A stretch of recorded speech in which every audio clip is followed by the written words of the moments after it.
অনাকাঙ্ক্ষিত ঘটনা এড়াতে আগামী বছর হজ করার পরিকল্পনা করা হজ যাত্রীদের জন্য একটি কঠোর স্বাস্থ্য নির্দেশনা জারি করেছে সৌদি হজ ও উমরাহ মন্ত্রণালয়। সৌদি আরবের স্বাস্থ্য মন্ত্রণালয়ের বরাতে খালিজ টাইম জানিয়েছে, যেসব মানুষের বয়স ৬৫ বছর বা তার বেশি, কঠিন রোগে আক্রান্ত যেমন হার্ট, কিডনি, শ্বাস প্রশ্বাসজনিত সমস্যা, ডায়াবেটিক্স, রোগ প্রতিরোধ ক্ষমতা কম, ক্যান্সার, খুবই অসুস্থ, গর্ভবতী এবং ১২ বছরের কম বয়সী শিশুদের এই বছর হজ ও উমরাহ পালনের পরিকল্পনা বাদ দেওয়া উচিত।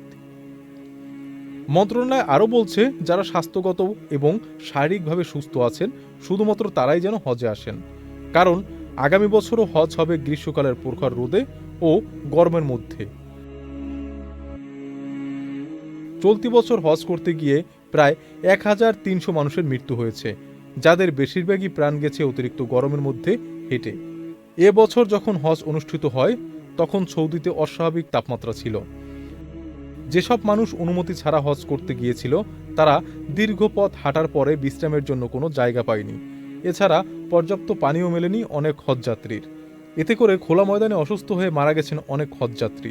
পরিস্থিতি এমনও হয়েছিল, মৃত মানুষের মরদেহ রাস্তায় পড়েছিল, কিন্তু চাপের কারণে অ্যাম্বুলেন্স বা স্বাস্থ্যকর্মীরা পৌঁছাতে অনেক সময় নিয়েছিল। তাই আগামী বছরের জন্য এমন নির্দেশনা দিয়েছে সৌদি হজ ও উমরাহ মন্ত্রণালয়।